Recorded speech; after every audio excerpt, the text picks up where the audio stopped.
अस्सलाम वालेकुम भैन भ्राओ, क्या हाल चाल? ठीक ठाक हो? मैं उम्मीद करनी तुम ठीक ठाक हो और अलहमदुलिल्लाह मैं भी ठीक ठाक हाँ। तो आज मैं तुम खानी हाँ, आओ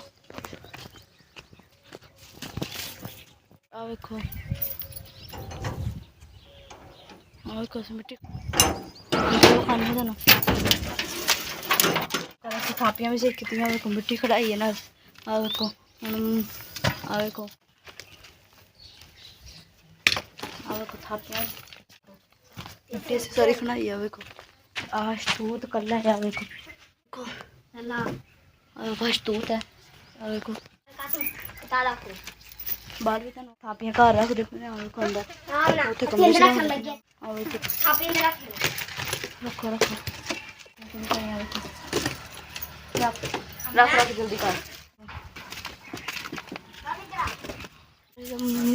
हल्की हल्की धुप चढ़ी है देखो, बदल होन डे ने, बारिश का मौसम होन डया देखो, हवा भी चलती पई हल्की हल्की। ते आ देखो आ देखो हमने कई मिट्टी खंडाई है देखो, कई कई इतने हम मिट्टी खंडा के गए हैं। तो घर जाके मैं क्या वीडियो बनाना, तो फिर आ देखो साफ हो गया देखो, कितना प्यारा लगता पे अलहमदुलिल्लाह। देखो देखो देखो पोता ही है देखो, देखो थापियां अंदर सुटते पे नहीं देखो। आ देखो तुम बाहर भी खाने बाहर भी खाने बाहर भी कल थोड़ी थापियां सी देखो, इतों लाइया सी थापियां जी अंदर चुकते हैं देखो। देखो लगे हैं देखो खाने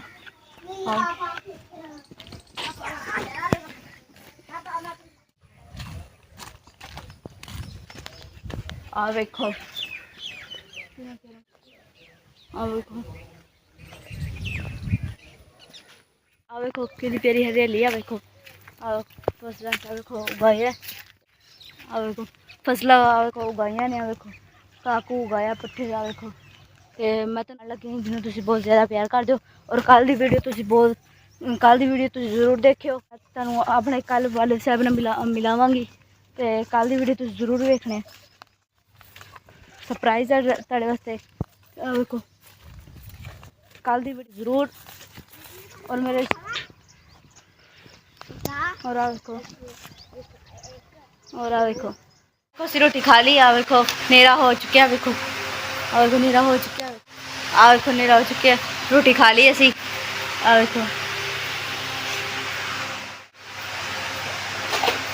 आ देखो रोटी खा ली असी, रोटी खा ली है तो हुण असी सोने की तैयारी कर रहे हैं देखो। मंजी डाइया ने आ देखो, आज मम्मा की मंजी, आज मम्मा की मंजी आली साड़ी मंजी आ देखो, तो इस साइड तो पापा की मंजी है। मिलते हैं नैक्सट वीडियो। अल्लाह हाफिज़।